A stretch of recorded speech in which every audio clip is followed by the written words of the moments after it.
ఏమిటిది రాజమాత? జన్మనిచ్చిన తల్లయి కూడా మీరు మమ్మల్ని అర్థం చేసుకోలేకపోయారు. ఒకటి మాత్రం మర్చిపోకండి, మీరు మమ్మల్ని అమ్మకానికి పెట్టారు. ఈ అమ్మకానికి వివాహం అనే పేరు పెట్టి మమ్మల్ని ఇంకా వంచకండి. రాణా గారు! రాజమాత, మీరు ఆమీర్ కోట్ రాజుతో మాట్లాడుతున్నారన్న విషయం మర్చిపోకండి.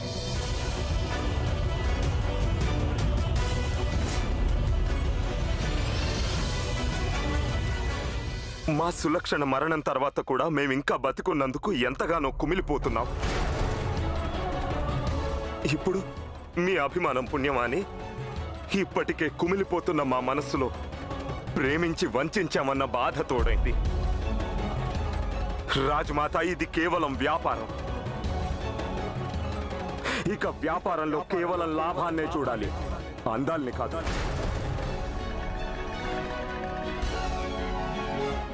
ఇప్పుడు మేము అతీతులం అయిపోయాం. ఈ అమ్మాయి ఎవరు, తన వంశం ఎటువంటిది, తన కుటుంబం మంచిదా కాదా అనేది అంతా మాకు అనవసరం. మేము ఈ ఫోటో చూడకుండా కూడా చెప్పగలం ఈ అమ్మాయి రాణి కావడానికి ఏదైనా చేస్తుంది అని. ఈమెకు కావాల్సింది ప్రేమ కానే కాదు, కేవలం హోదా.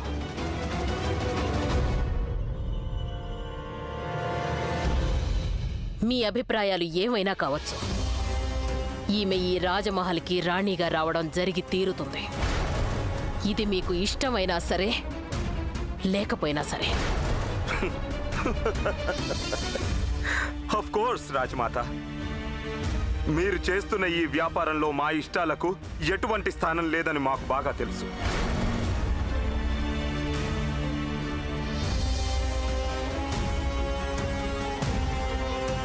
అలాగే మా మనస్సులో కూడా ఈమెకి ఎలాంటి స్థానం లేదు.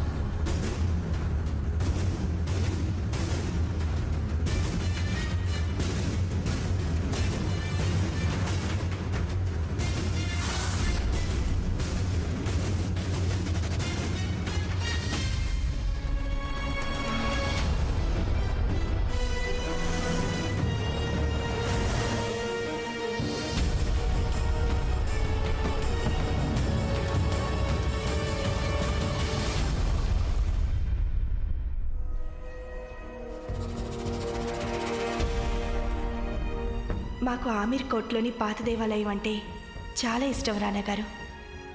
చెప్పరా, మమ్మల్ని అక్కడికి ఎప్పుడు తీసుకెళ్తారు? మనసుకి ప్రశాంతత కావాలంటే మీరక్కడికి తప్పకుండా వెళ్ళండి.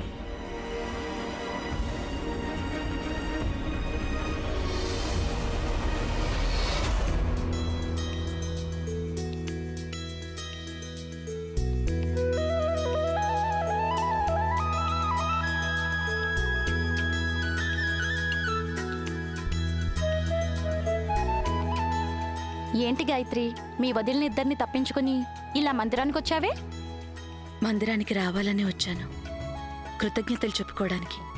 దేవుడు నా మనసులోని కలల్ని, అన్ని కోరికల్ని తీర్చేశాడు.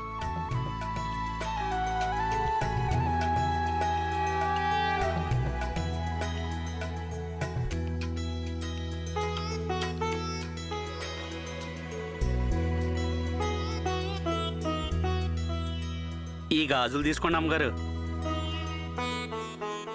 బాబు, మేము అడగనే లేదే. తమరు అడగలేదనుకోండి, కానీ ఇవి మా కాబోయే రాణి గారికి మేము ఇచ్చే చిన్న కానుక.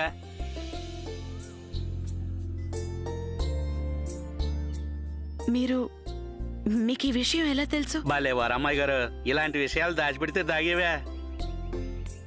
తీసుకోండి. సరే అయితే నేను ఈ గాజులు తీసుకుంటాను, కానీ మీరు వీటికి డబ్బులు తీసుకోవాలి.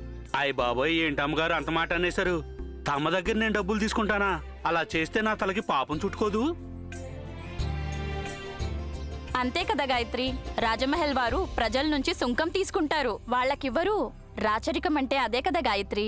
ఆ పద్ధతులు, సంప్రదాయాలు తప్పనిసరి కాదు కదా. అయినా ఒకరి కష్టార్జితంపై వేరొకరికి అధికారం ఉండడం ఏమిటి? వేరొకరి కష్టార్జితాన్ని నేను ముట్టుకోలేను. పన్నులు, సుంకాలు వాటికి ఏ పేరు పెట్టినా సరే. క్షమించండి బాబు, మీ దగ్గర ఈ గాజులు తీసుకోలేను. తమరిష్టం అమ్మగారు.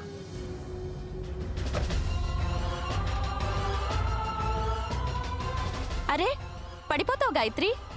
అరే అలా వెనక్కి నడిస్తే పడిపోతావు గాయత్రి. అవును, నేను తీర్చుకోవాల్సిన మొక్కు ఉంది, నన్ను ఆపకండి.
అరే గాయత్రి.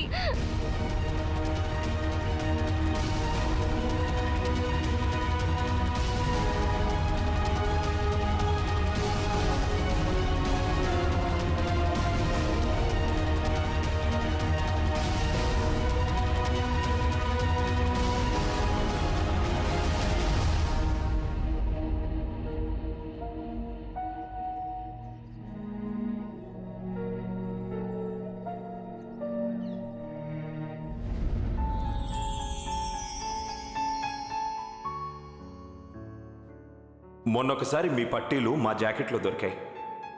ఈసారేమో ఈ జుమ్కియా. మేం మీతో పాటు అన్ని చోట్లకి రాలేం కదా రానగారు. అందుకని మా వస్తువు ఏదన్నా అలా దాస్తుంటాం. మన మధ్య ఏదైనా ఎడబాటు కలిగితే అప్పుడు కూడా మా జ్ఞాపకాలు మీ మనసులో ఉంటాయి.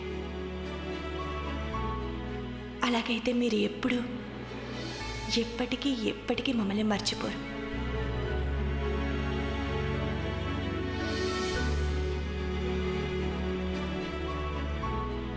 మాటిస్తారా?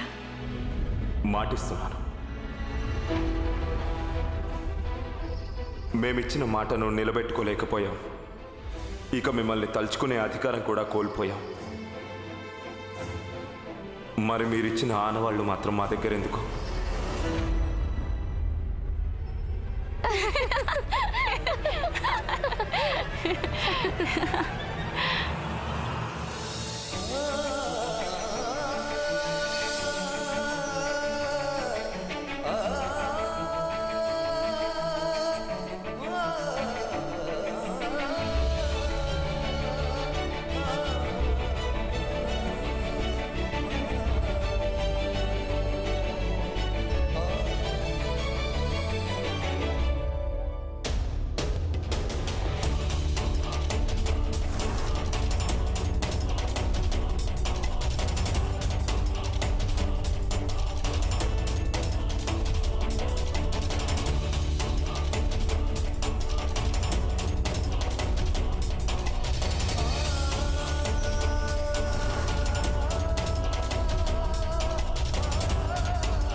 రాణా గారు ఈ మందిరంలోనా? నిశ్చితార్థానికి ముందు నన్ను కలవడానికి వచ్చారా?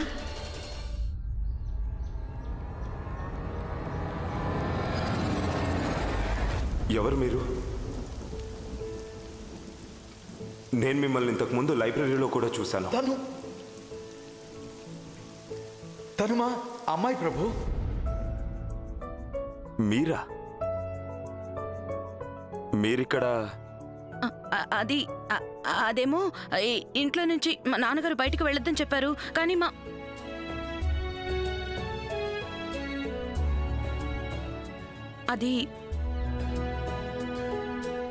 మా నాన్నగారు ఇంట్లో నుంచి బయటికి వెళ్ళొద్దని చెప్పారు. మరి మా స్నేహితురాళ్ళు చిన్నప్పటి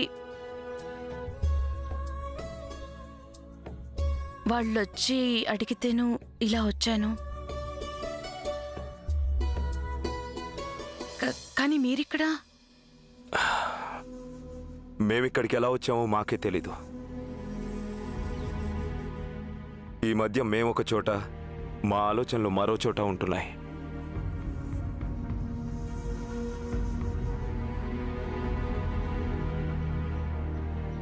ఈ మధ్య నాకు కూడా అలాంటివే జరుగుతున్నాయి. మనసులో ఎక్కువగా ఆలోచనలు చోటు చేసుకుంటే ఎవరైనా సరే బాహ్య ప్రపంచానికి ఇలాగే దూరం అయిపోతారు. మరి మనసులోని మాటలన్నీ అందరికీ చెప్పుకోలేం కదా? ఎందుకు చెప్పుకోలేరు?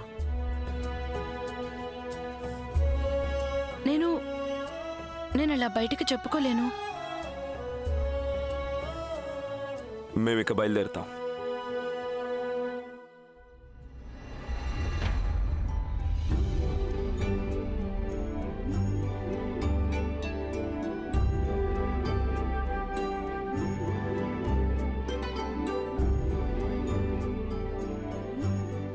క్షమించండి, ఉండనివ్వండి. ఈ రవ్వల గాజుతో మాకున్న అనుబంధం బహుశా తీరిపోయింది. ఇదిప్పుడు మీ దగ్గరికి చేరింది. ఇక నుంచి ఇది మీ సొంతం.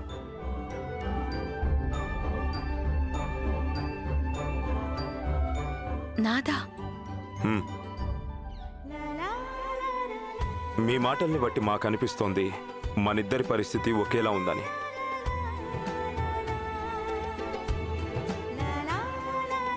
ఈ రవ్వల గాజుని మీరు మాకంటే ఎక్కువ పదిలంగా ఉంచుతారు.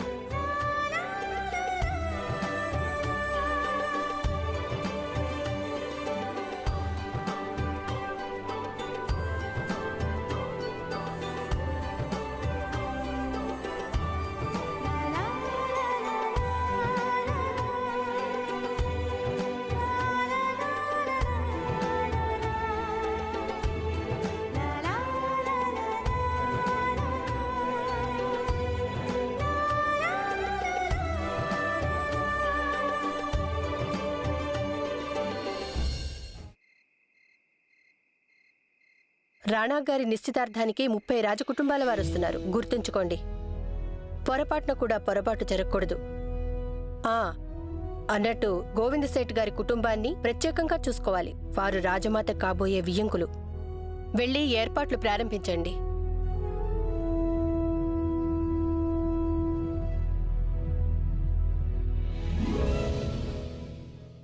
రాజమాత, ఏర్పాట్లన్నీ జరుగుతున్నాయి. మీ ఆదేశానుసారం నగలన్నీ తీయించి పెట్టాను. తంతుకు కావలసిన పసుపు వస్త్రాలు సిద్ధం చేశాను. భోజన పలహారాల ఏర్పాట్లన్నీ పూర్తయ్యాయి. ఏర్పాట్లయితే జరుగుతున్నాయి యశోద, కానీ ఒక్కటి మాత్రం మిగిలిపోయింది. ఏమిటది రాజమాత? సంప్రదాయం ఏమిటంటే రాజకుటుంబానికి చెందిన వారెవరైనా అతిథులకు స్వాగతం పలకాలి. రాజమాతగా మేమైతే ఈ పని చేయలేము. ఈ సంప్రదాయాన్ని ఎవరైనా ఒకరు చేయవలసి ఉంటుంది. చంద్రవదన్ గారెక్కడా? రాజమహల్లో నిశ్చితార్థం జరుగుతుంటే మేమెందుకు పిలిచామనుకుంటున్నావా రాజేశ్వర్? ఎన్నాళ్లుగా మేము చిగుళ్ళు కొమ్మలు నరుక్కుంటూ వస్తున్నాం. ఇప్పుడు మా సమస్యని కూకొట్టి వేళ్లతో పెళ్లగించేయాలి. మా సమస్యలన్నిటికీ మూల కారణం రాణా ఇంద్రవదన్ సింగ్ గారు. నీకు సాధ్యమేనా?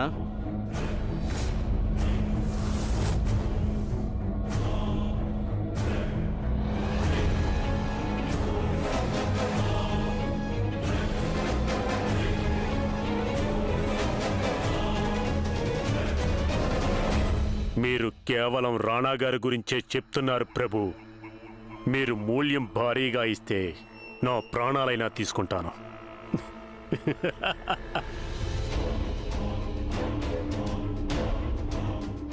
ఇంత చీకటిగా ఉందేమిటి? జీవితంలో అవకాశం ఒక్కసారి లభిస్తుంది రాజేశ్వర్. పొరపాట్లకు అవకాశం ఉండకూడదు.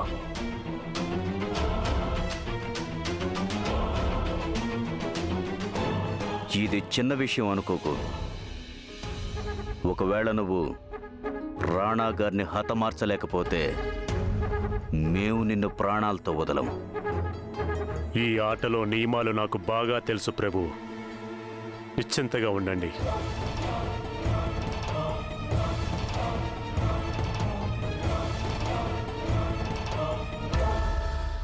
నువ్వు రాజ్మహల్ నౌకరు వేషం వేసుకోవాలి.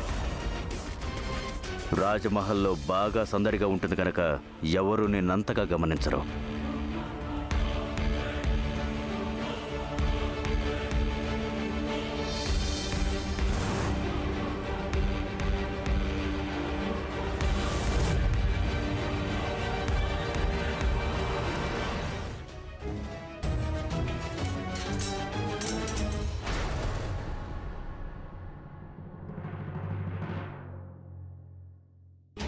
దీన్ని దారి మధ్యలో ఎవరు పెట్టారు?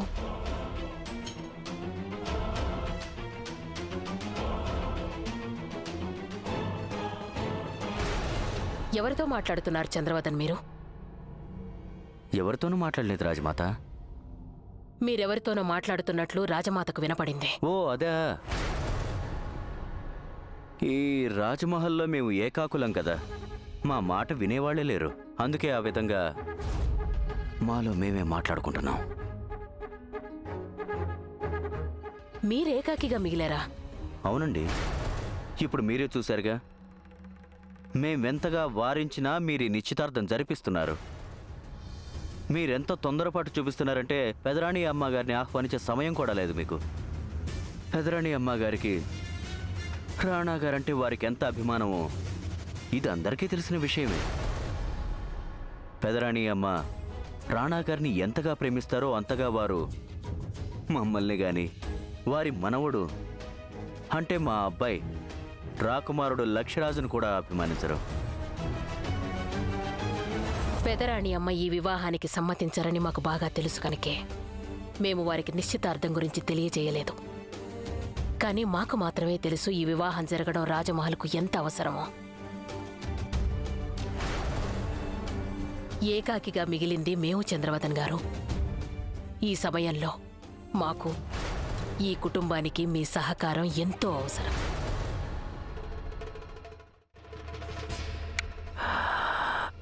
మేము ఈ పెళ్లిని వ్యతిరేకించామన్నది నిజమే రాజమాత. కానీ మేమిప్పుడు నిర్ణయానికి వచ్చాం. ఇకపై మేము మీకు తోడుగా నిలుస్తాం.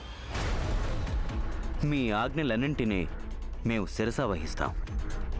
నిజంగా మాకు తోడు నిలుస్తారా? అవును రాజమాత. మీరంటున్నది నిజమేనా? మీకు తోడుగా నిలవడానికి మేము సిద్ధంగా ఉన్నాం. అయితే రాజమహల్కు ఈ నిశ్చితార్థానికి వచ్చే ప్రతి ఒక్క అతిథిని మీరు స్వాగతిస్తారా? మేము సిద్ధంగా ఉంటాం.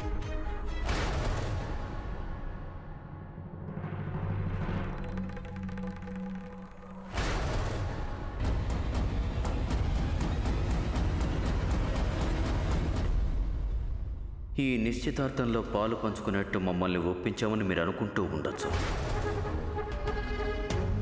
కానీ ఈ నిశ్చితార్థానికి మేము రావాలని ముందే అనుకున్నాం. మేము అక్కడుంటేనే కదా రాణా గారి మరణాన్ని కళ్ళారా చూడగలిగేది.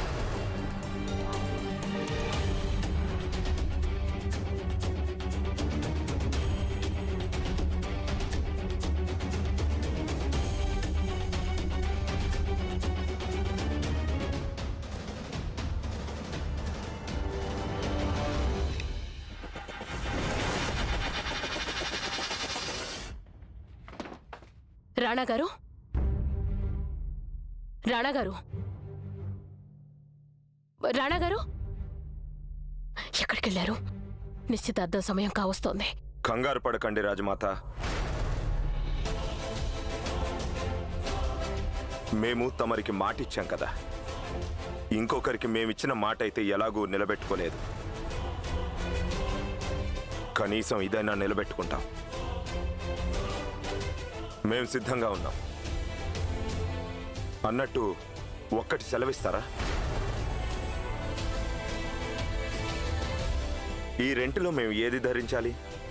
ఇదా లేకపోతే ఇదా? లేక ఈ రెండూ ధరించాలా? అలాగే ఈ ఉంగరాలు, ఈ బ్రోచ్, ఇవన్నీ ధరించాలా మేము? ఏమైంది రాజమాత? ఎందుకలా మౌనంగా ఉన్నారు? ఎందుకు ఇలా మాట్లాడుతున్నారు ఇంద్రవదన్? ఏమైంది? రాజమాత గారు బలిపశువును అలంకరించే సాంప్రదాయం గురించి మర్చిపోయారా?